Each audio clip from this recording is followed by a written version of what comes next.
Et j'ai le plaisir ce soir de recevoir André Angotti comme invité fil rouge pour son livre L'ombre qui éclaire.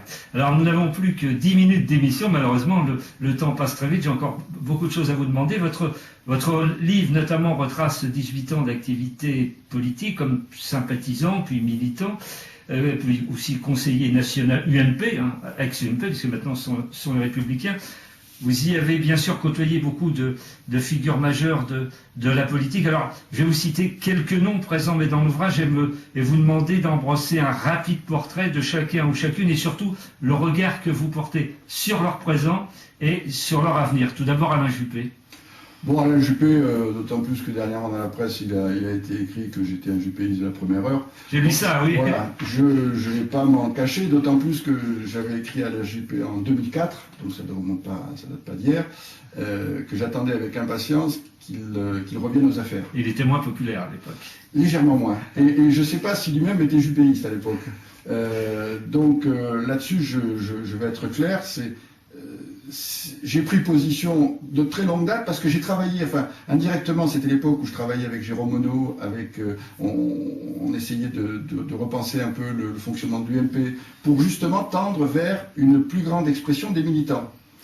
Et Alain Juppé n'a à aucun moment freiné ce processus, bien au contraire, il l'a aidé, puisqu'à l'époque j'avais rencontré Édouard Philippe, qui était le secrétaire général de l'UMP, donc j'avais travaillé avec d'autres personnes, mais je sentais une vraie dynamique, si vous voulez. J'avais l'impression d'avoir quelqu'un d'intelligent en face de moi, intelligent dans les actes, si vous voulez. Et vous allez me demander peut-être un avis sur d'autres personnes. C'est pas oui, possible. son par exemple, son adversaire, ami ennemi, Nicolas Sarkozy. Alors, Nicolas Sarkozy, ce que j'explique dans le livre, si vous voulez, c'est que le premier vrai contact que j'ai eu avec lui n'a pas été des plus heureux. Voilà, c'est le moins qu'on puisse dire. C'est que ce qui s'était passé, c'est que lors d'un conseil national, Pierre Méhaignerie avait dit ne me dites pas ce que je dois faire, je le sais, mais dites-moi comment le faire. Bon, il se trouve que j'avais pris la parole et j'avais dit mais ça n'a pas de sens. Il y a 1500 personnes qui sont là, dans beaucoup de domaines, ils savent ce qu'il faut faire et comment. Et donc que les hommes politiques s'accaparent le droit de dire que je sais ce qu'il faut faire.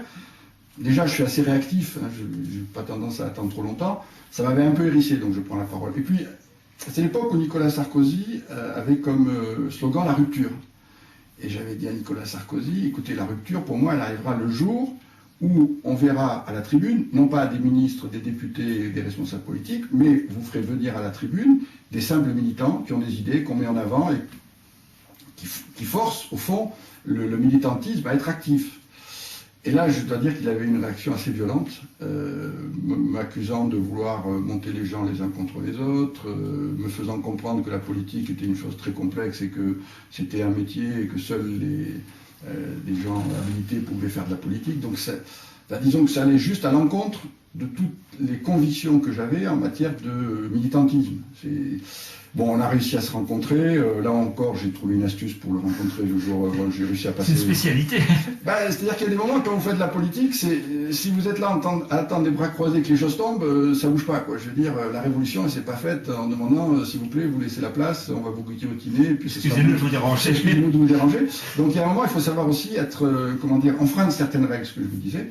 Et donc, on s'est expliqué, et dans le livre, justement, je recite un peu les courriers, les échanges de courriers qu'on a eus.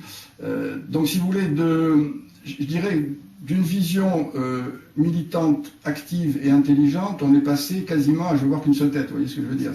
Voilà. Donc, à partir de là, c'est clair que... Alors, j'ai eu d'autres échanges avec Nicolas Sarkozy, j'ai fait des propositions, et le principe du fonctionnement, c'était très simple, c'est que soit je rencontrais Nicolas Sarkozy, je faisais des propositions, soit j'envoyais des courriers, et puis le principe, c'est que ça redescendait chez les ministres, si vous voulez.